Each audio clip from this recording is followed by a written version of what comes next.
को ना बंद होना, ये पल न जाने देंगे, मिलकर बवाल हमको, अब हम जुदा न होंगे, अब हम जुदा न होंगे, संग युग गुजारने को दिल चाहता है, तुमको निहारने को दिल चाहता है।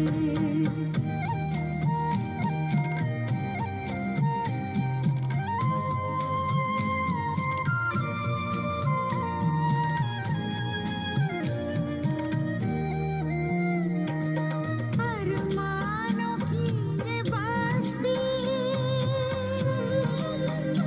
ही बूंद को तरसती, वरदानों की ये बारिश, हर घड़ी बरसती, हर घड़ी बरसती, सर्वस्व फाड़ने को दिल चाहता।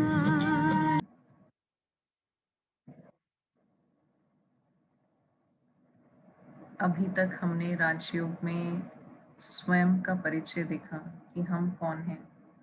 इस शरीर को चलाने वाली एक चैतन्य, अजर अमर अविनाशी, शुद्ध और पवित्र आत्मा, एक चैतन्य शक्ति, एक कॉन्शियंट बीइंग ऑफ लाइट। तो ये मेरा सत्य परिचय है। और फिर दूसरा हमने जाना कि परमात्मा का भी स्वरूप एक अति सूक्ष्म ज्योति बिंदु प्रकाश के रूप में है। परमात्मा और आत्मा के बीच में यही फर्क है कि वो कभी भी हमारे जैसे ह्यूमन बॉडी नहीं लेते हैं। He is not born like us. हमारी तरह परमात्मा का जन्म नहीं होता है। तो परमात्मा को आज हम देखेंगे। हमने परमात्मा का स्वरूप जाना कि वो बहुत सुंदर प्रकाश में ज्योति स्वरूप है और परम धाम में रहने वाले हैं। उनका घर भी हमें मालूम पड़ा, उनका नाम भी पता चला। अब इस सृष्टि पर उनका क्या पार्ट है, क्या रोल है, वो कैसे यहाँ पर आते हैं।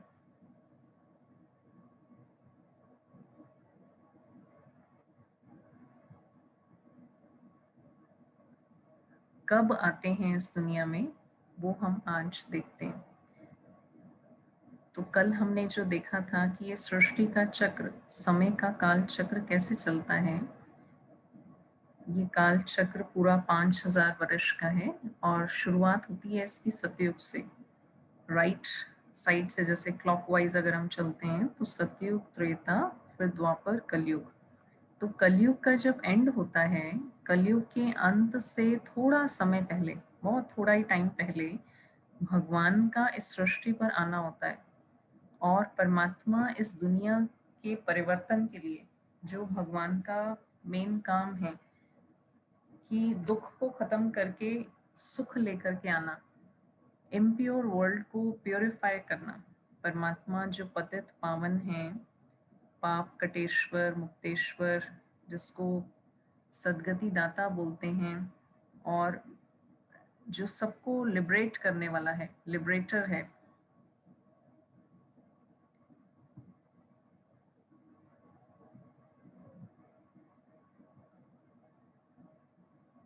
खुद स्वयं जन्म मरण से न्यारे हैं और इस पूरी सृष्टि के, पूरे यूनिवर्स के जैसे कि क्रिएटर हैं।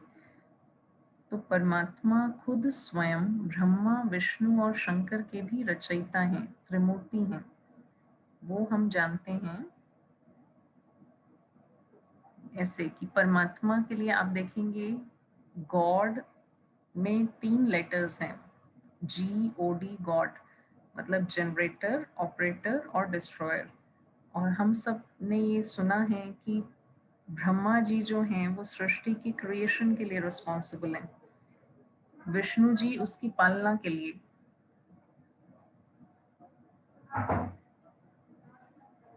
और शंकर जो हैं वो डिस्ट्रक्शन के लिए।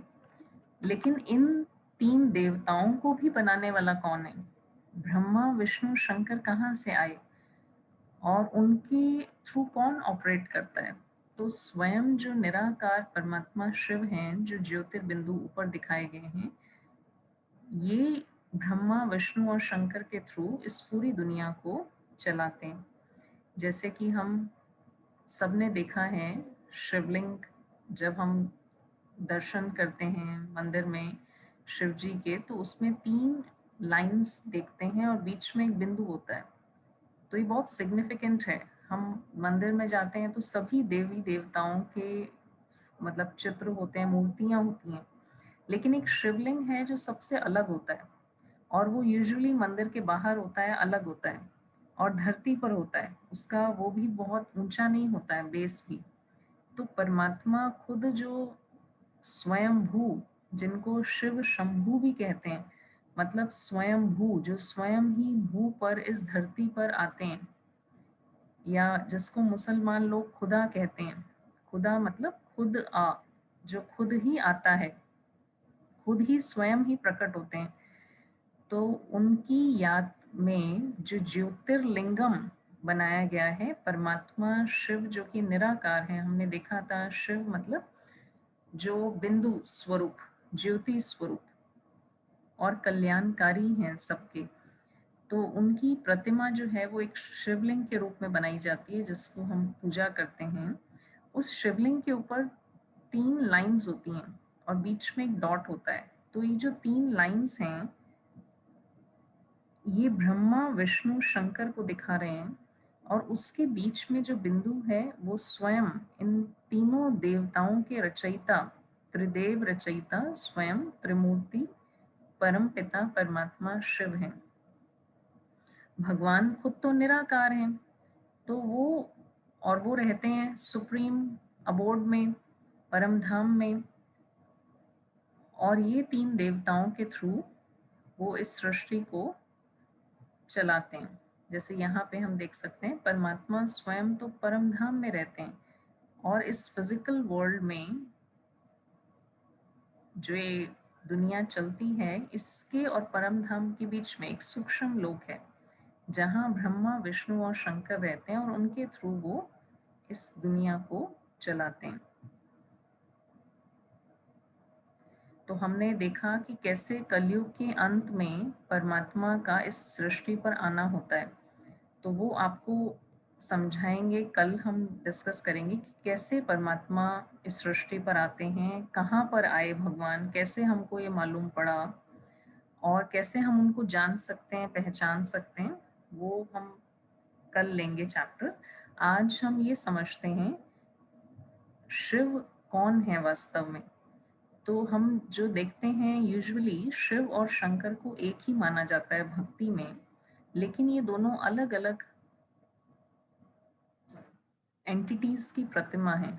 शिवलिंग जो है वो निराकार परमात्मा, ज्योति बिंदु स्वरूप परमात्मा शिव के लिए बनाया जाता है, और शंकर जो हैं वो आकारी देवता हैं। उनका तो हम शरीर देखते हैं, उनको ध्यान मग्न देखते हैं, मेडिटेटिव पोज में देखते हैं, आधी आंखें खुली हुई हैं, कैलाश पर्वत पर दिखाया उनको कि हमेशा ही वो तपस्या करते रहते हैं और उनके आगे शिवलिंग रखा रहता है। तो परमात्मा को तो तपस्या करने की जरूरत नहीं है, उनसे भी ऊंचा कोई है इसका मतलब, जिससे वो मेडिटेट कर रहे हैं, जिसको याद कर रहे हैं।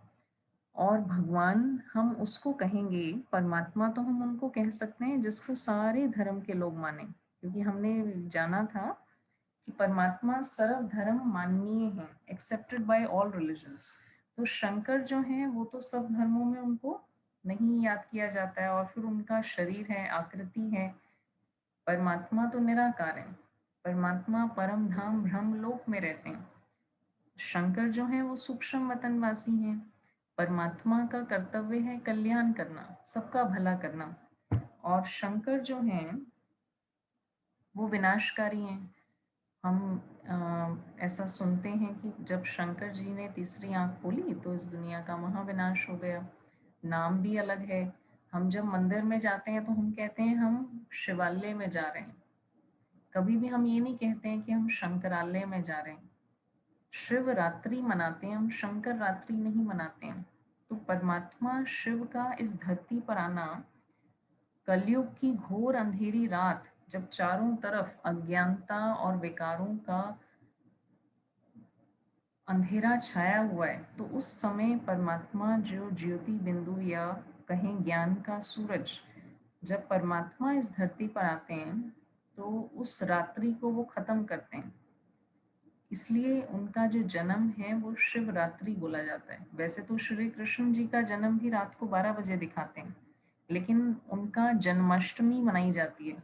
कोई बच्चा रात को 2 बजे भी पैदा होगा तो अपना बर्थडे मनाएगा, कभी भी बर्थ नाइट नहीं बोलते हैं। तो परमात्मा के जन्म को शिवरात्रि क्यों कहा जाता है? क्योंकि एक तो परमात्मा जब इस दुनिया में आते हैं तो अज्ञान अंधेरी कलयुगी रात्रि चल रही है, वहां पर परमात्मा का आना होता है तो ज्ञान सूर्य प्रकटा, अज्ञान अंधेर विनाश, ऐसा कहा जाता है। सो परमात्मा स्वयं इन 3 देवताओं के द्वारा अपना कार्य करते हैं। प्रजापिता ब्रह्मा के द्वारा कलयुग के अंत में नई दैवी सृष्टि की स्थापना करते हैं। कलयुग के एंड में परमात्मा आ जाते हैं, कलयुग के एंड होने से थोड़ा टाइम पहले, और फिर ब्रह्मा जी का वो होता है और ब्रह्मा के थ्रू न्यू वर्ल्ड क्रिएट होती है।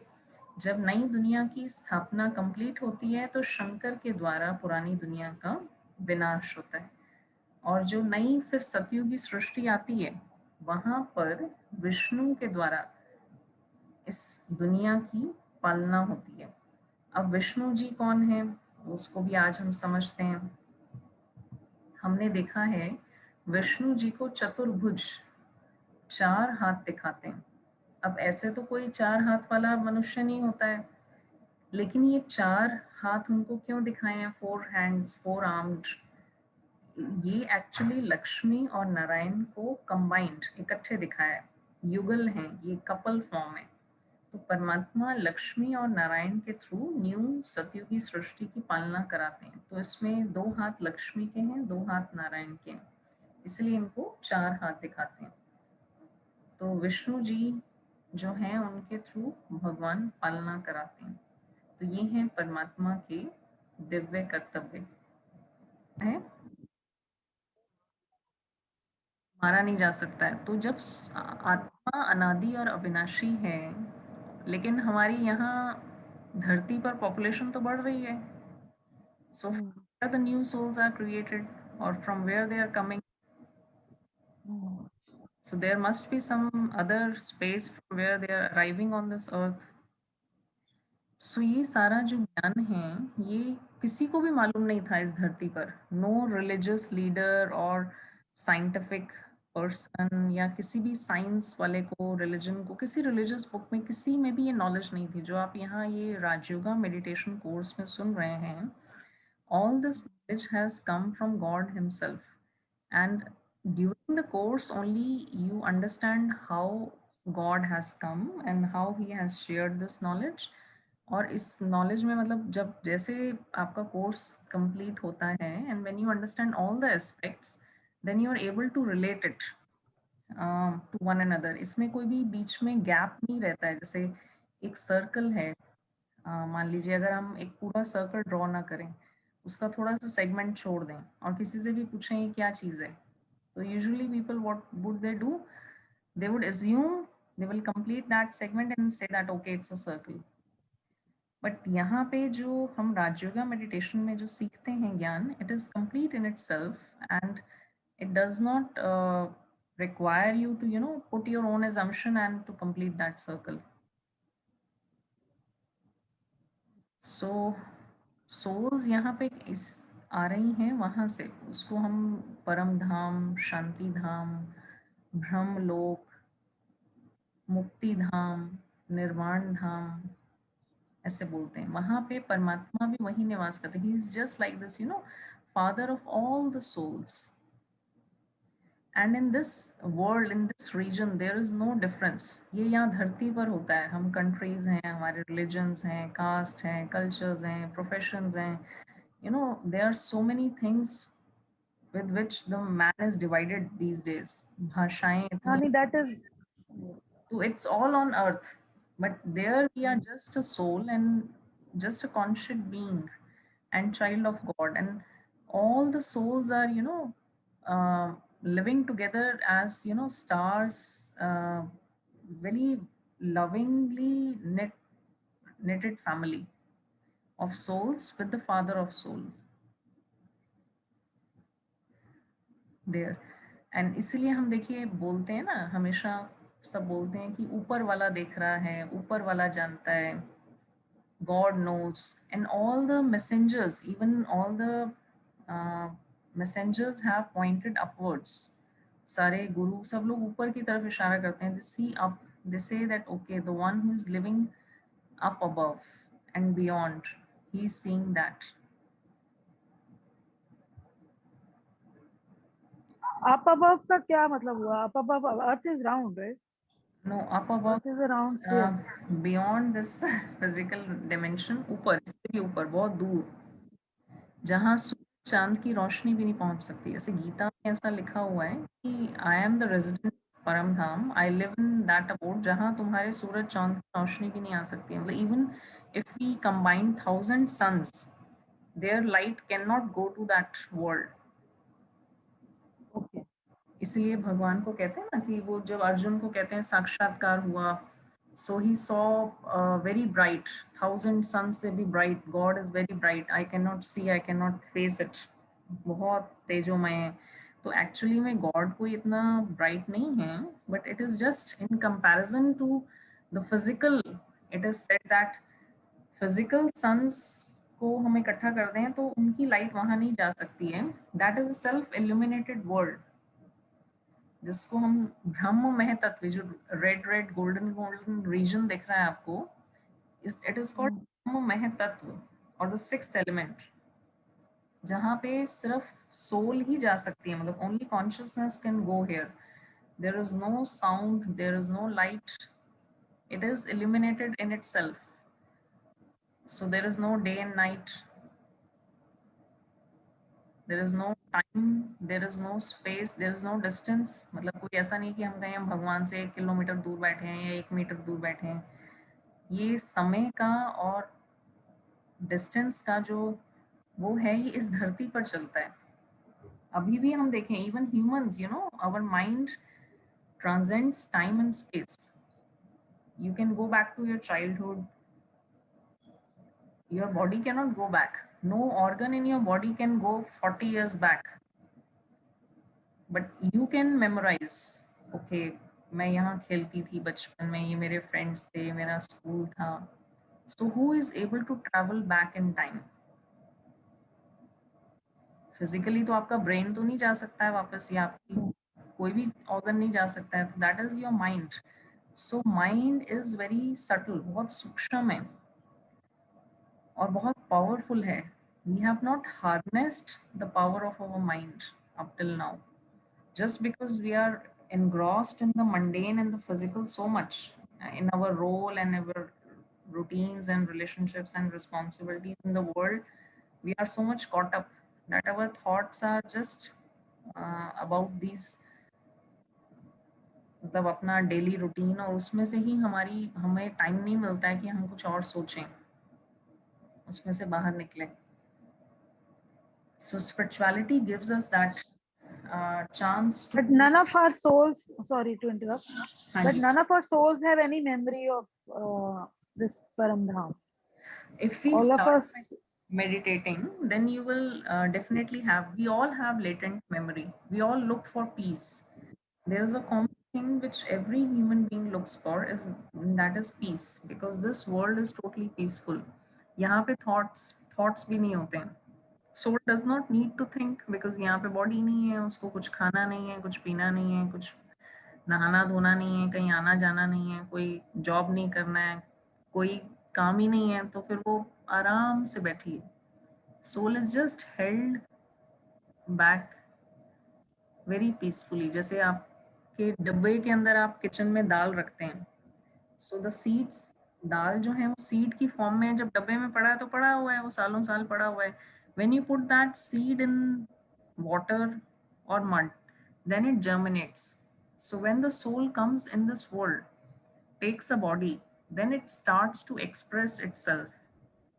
अदरवाइज वहां पे एकदम पीसफुली वो बैठी हुई है, और वो जो पीस है, वो पीस की जो मेमोरी है, we are always you know looking for, yearning for that peace of mind.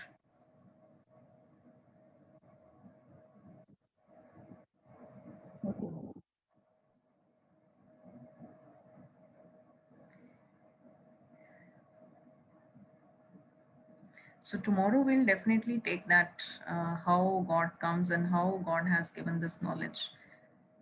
ये वाला चैप्टर हम कर लेंगे. So we will end with a little meditation.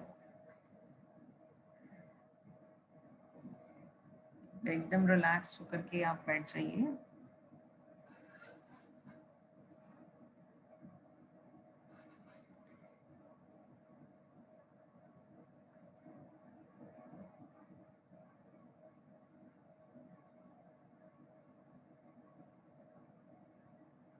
हम आपकी सेफ्टी का पूरा ख्याल रखते हैं.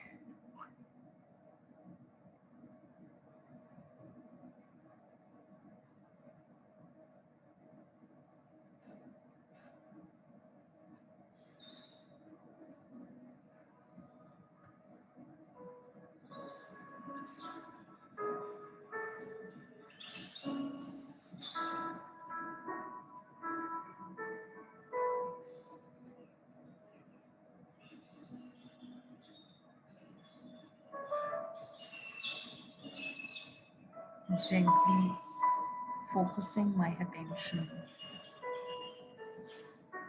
on the center of my forehead.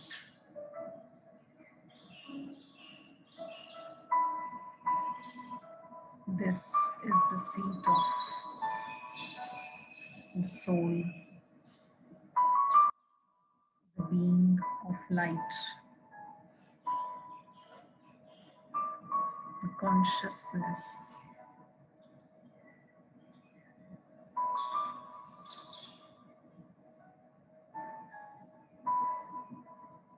I am a very tiny little point of light shining in the center of the forehead.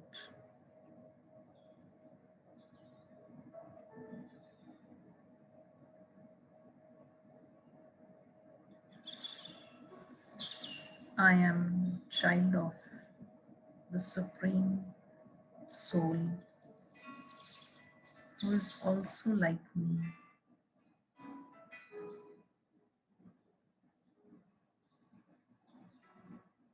A being of light,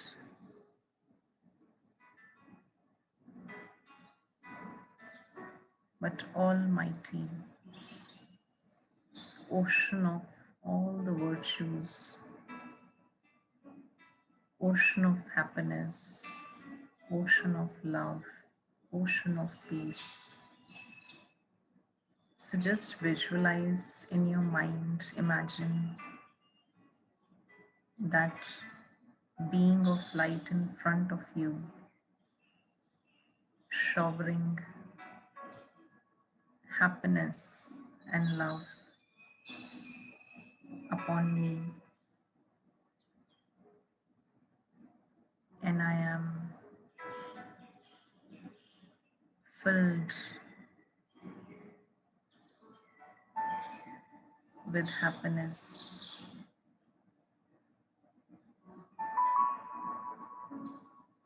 and peace.